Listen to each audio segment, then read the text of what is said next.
দর্শক, বাগেরহাটের হরতালের আরো খবর জানাতে মোংলা থেকে আমাদের সাথে যুক্ত হচ্ছেন সহকর্মী এনামুল হক। এনামুল, নিশ্চয়ই শুনতে পাচ্ছেন আপনি হরতালের রাস্তাঘাটের পরিস্থিতি কেমন দেখতে পাচ্ছেন?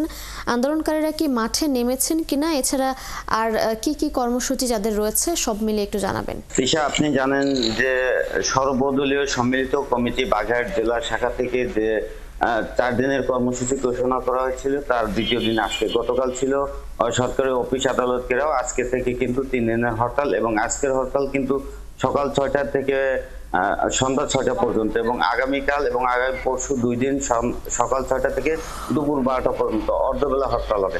তো আজকে যে পূর্ণ দিবসের যে হরতাল, এই হরতালের যে আওতা মুক্ত যে গাড়িগুলো রয়েছে, যেমন ভ্যান, রিক্সা, ইজি বাইক সহ যে সমস্ত বাহন রয়েছে সেগুলো কিন্তু সড়কে রয়েছে এবং যেগুলো হরতালের যুক্ত রয়েছে, যেমন পরিবহন, দূরপাল্লার বাস এবং যে সমস্ত গাড়ি রয়েছে সেগুলো কিন্তু বন্ধ রয়েছে। সড়ক মহাসড়কে কিন্তু আমি খোঁজ নিয়েছি, কোনো গাড়ি কিন্তু চলছে না।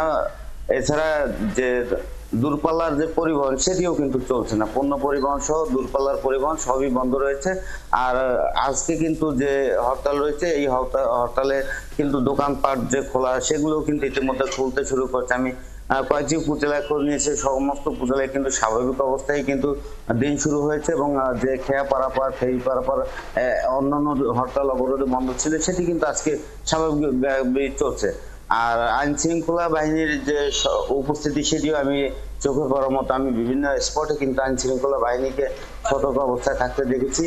আর যে বিষয়টি রয়েছে, হরতাল অবরোধকারীরা যেটি জানিয়েছেন, বাগেরহাট জেলার সর্বদলীয় সম্মিলিত কমিটির সদস্য সচিব শেখ মোহাম্মদ ইউনূস কিন্তু জানিয়েছেন যে এই যে আন্দোলন চলমান রয়েছে, এই আন্দোলনের মধ্যে যদি ইসি তাদের এই 4টি আসন ফিরিয়ে না দেন তাহলে পরবর্তীতে কিন্তু তারা অবরোধের মতো আন্দোলনে যেতেও বাধ্য হবেন বলে জানিয়েছেন, অসহযোগ আন্দোলনে যেতে বাধ্য হবেন। এছাড়া কিন্তু সাধারণ মানুষের কথা বিবেচনা করেই কিন্তু গতকালকে থেকে কিন্তু সম্মিলিত যে কমিটি রয়েছে, সর্বদলীয় সম্মিলিত কমিটি, তারা কিন্তু জানিয়েছেন যে সাধারণ মানুষের কথা চিন্তা করেই কিন্তু আজকের এই যে হরতাল অবরোধের যে কার্যক্রম এটিকে কিন্তু কিছুটা শিথিল করা হয়েছে, যেমন ভ্যান, রিক্সা চলাচল।